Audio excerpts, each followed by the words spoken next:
today? I'm filming. The expert? Okay, thank you. I stretch, I think.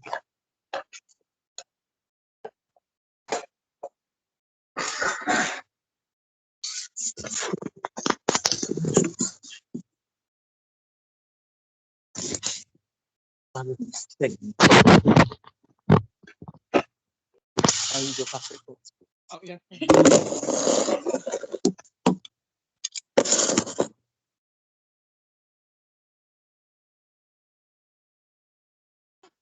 Hello, everyone, and welcome to my presentation on the French Revolution. So, what was the French Revolution? Among other things, it saw the French abolishing feudalism, beheading their monarch, changing their form of government from a monarchy to a republic, forming a constitution based on the principle of equality and freedom, and becoming the first state to grant universal male suffrage. So, what caused it? Historians generally pinpoint 6 main causes. So, number one would be the bourgeoisie, so the newly forming middle class, like merchants and professionals. They were excluded from political power because they weren't nobility, but they wanted more of that power. The peasants were now could own bits of land, but they didn't have any of the rights of landowners, so they wanted more power too. Philosophy was really widely read in France, and new ideas were discussed. Like Paris became the intellectual hub, so people just wanted social change and progress. The French participated in the American Revolution, and the government was really near bankruptcy, but the tax system was regressive. So most of the burden fell on the poor people, and so there was lots of economic distress, so they wanted change as well. And France was the most populous country in Europe, and there were loads of crop failures for much of 1788. So there was existing restlessness, and people were hungry, and they all wanted change. And because of the change of ideas, people didn't see the French monarchy as divinely ordained. So they didn't think they justified having the amount of power that they did. So from 1787 to 1789, this is where the revolution started to take place. Charles Alexandre de Calonne, who was the controller of finances, arranged a summoning of an assembly of notables, so noblemen and a few representatives of the bourgeoisie, to propose reforms. And he wanted basically to put more of the tax burden on rich people. By the way, the population of France was divided into 3 groups. The first one was nobility, the second one was clergy, and the third one was the commoners, but they represented 98% of the population. So to garner support for these measures, so to tax the nobility more, the king summoned les États Généraux. So this is an assembly representing all 3 of the estates for the first time since 1614.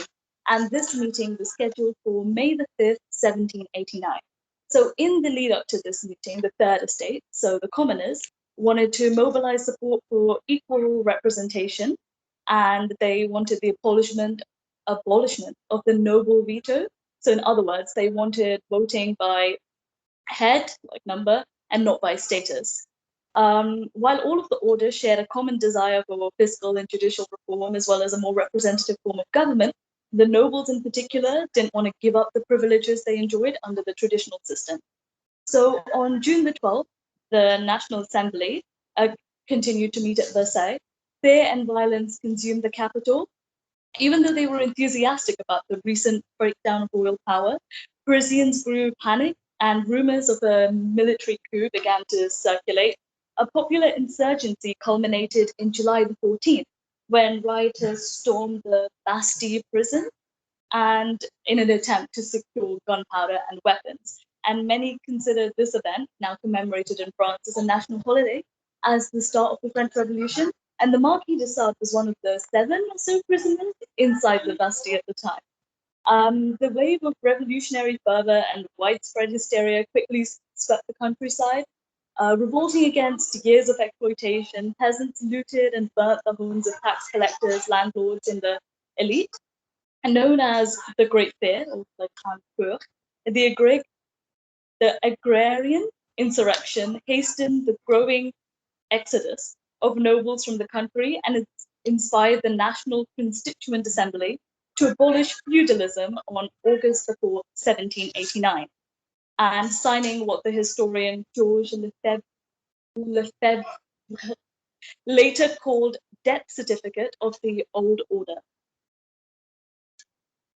Up there are political libels. They made like pornographic political propaganda, basically, to garner support for their revolution.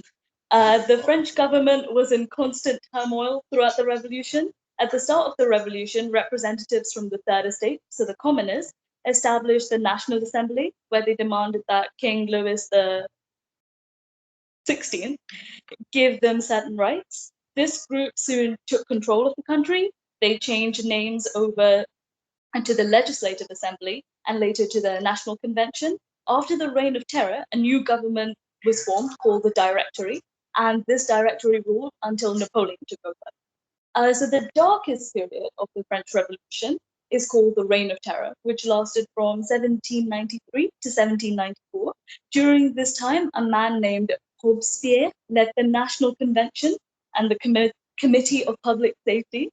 Ironically, he wanted to stamp out any opposition to the revolution, so he called for a rule of terror. Laws were passed, and anyone suspected of treason could be executed by the guillotine. Thousands of people were executed, including Marie Antoinette and many of Robespierre's political rivals. 14,000 people died by guillotine during this time, roughly, including Robespierre himself. The French Revolution and completely changed the social and political structure of France. It put an end to the French monarchy, feudalism. It took power from the Catholic Church. It brought new ideas to Europe, including liberty and freedom for the commoner, as well as the abolishment of slavery and the rights of women. These kind of ideas have been kind of fueled by the Enlightenment period. Although the revolution ended with the rise of Napoleon, the ideas and reforms did not die. These ideas continued to influence Europe and helped to shape many of Europe's modern day governments. So, to speak briefly about other changes, or other facts, in October 1789, women marched to Versailles to ask for bread and demand arms and ammunition from the king and the assembly. Following their march, the king was taken back to Paris because this was a threat to their safety. So this was a decisive step. Like, women had achieved a sensational appearance on the political scene, and they gave the revolution a new direction. So it kind of shows that women played a role as well, even though you don't hear much about them. Also, women's political movements were also gradually getting organized. 56 women's clubs emerged in Paris and across the country between 1789 and 1793. They used to talk about political issues and they participated in discussions. So they were starting to get more liberated and show their ideas a bit more during this period as well. To touch upon language quickly, at the time of the French Revolution, 75% of French citizens didn't speak French as their mother tongue. They spoke, each region had their own dialects and their patois. It was during the 19th century, with the creation of the post-revolution nation state, that the government insisted that a common French language be implemented in the school curriculum, kind of like having a common language would cause like national unity. And that's how French became the main language. That's kind of why it's so common now. So, yeah, that's it. Thank you.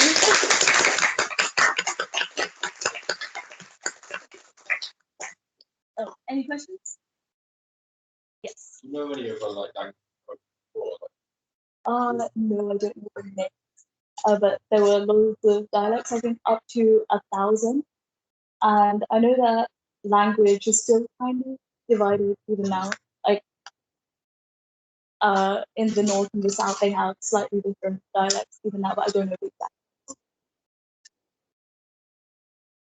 Yes. Would they, or do you think they'd have been able to have a successful revolution without such an extensive reign of terror? Or do you think they could have done it without such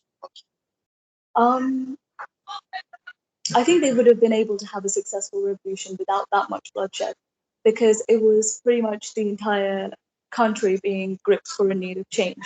Like, there was economic depression, and literally nobody was happy. Like even the nobles weren't happy, the bourgeoisie weren't happy, and obviously the poor people definitely weren't happy. So there would definitely be a change. I feel like their legacy, like that, the iconic like French Revolution, wouldn't have had that much of an impact if they weren't so much bloodshed, because everyone like remembers the guillotine and everything. So I don't think it would have been so famous. Like there are loads of other revolutions that have been in history, but we don't know about them. We know about this one mainly. So I don't think it would have become so famous, but I think it definitely would have had a successful revolution.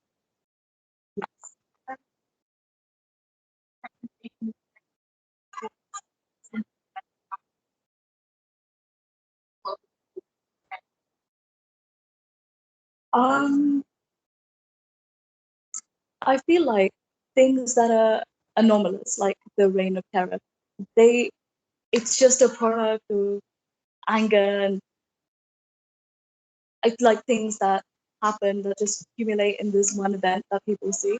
Uh, I feel like if things had been different, it was possible to happen in Britain as well. Like Britain has had its fair share of very violent uh, protests and revolutions. I think the only thing missing really is the guillotine. They didn't use the guillotine, but it's not like they did anything less throughout its history.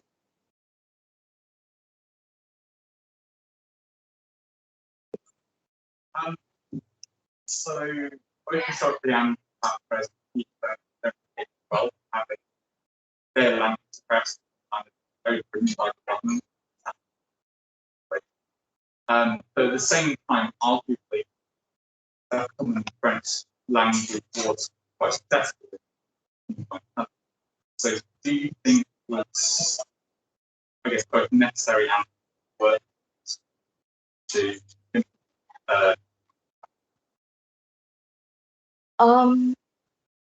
I think it was a good political move. If everyone is speaking the same language, over time you see everyone else around you as kind of equal to you. There is a national identity to be formed instead of there being divisions within the people. Like it's easy to divide yourself if you clearly speak different language, a clearly different language to the village over there. I feel like to create an overall national identity, it was useful. I feel like, of course, there would have been things that are lost, like nuances, like different literature that would have been created, would have been lost, or like oral tales and everything. We would have lost some.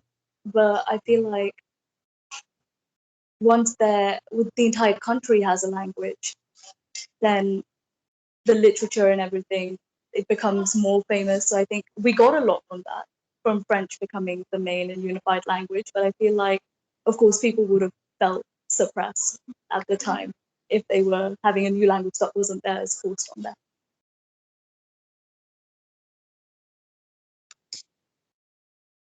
Thank you.